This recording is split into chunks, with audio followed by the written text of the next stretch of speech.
Just as an introduction, in mostly an academic center called the New York Genome Center, a non-profit located just the street on Canal Street and 6th Avenue. And we provide a platform for high throughput and high scale genomics for the university and hospitals in New York, and we partner with a lot of scientists outside of New York as well. Our specialty is whole genome sequencing, reading the 3 billion letters in our genomes, as well as RNA-seq, so measuring the expression of the genes and doing that at a single cell level.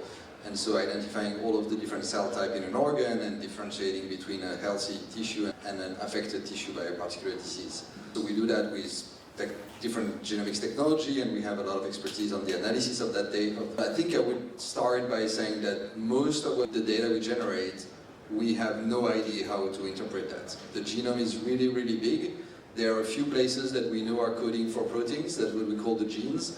And there are a few places on those genes where we know there are mutations and we know they are associated with a disease.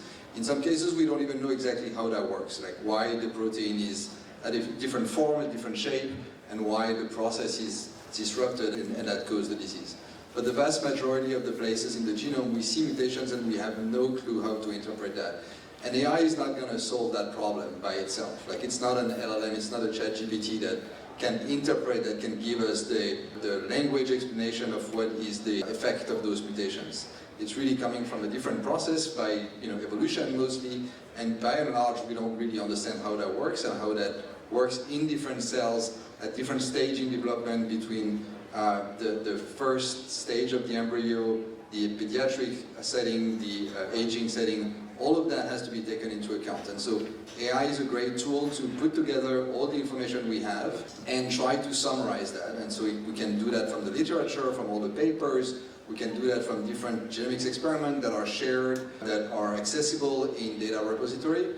But we are really far from a complete understanding of all of the mutations we can find in the genome and really trying to understand all of them. So there are cases in which we can statistically identify what are the variants that are more present in a patient population compared to a control population, and that can give us some ideas, and that can be the basis for further functional experiments that can also rely on the genomics technology. But it's a lot of work, it's a lot of human expertise.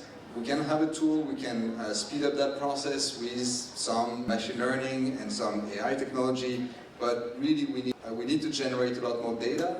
We need to have a lot more scientists looking at the data, being trained to process the data, to analyze the data, to share the results, so that progressively we will have better AI systems.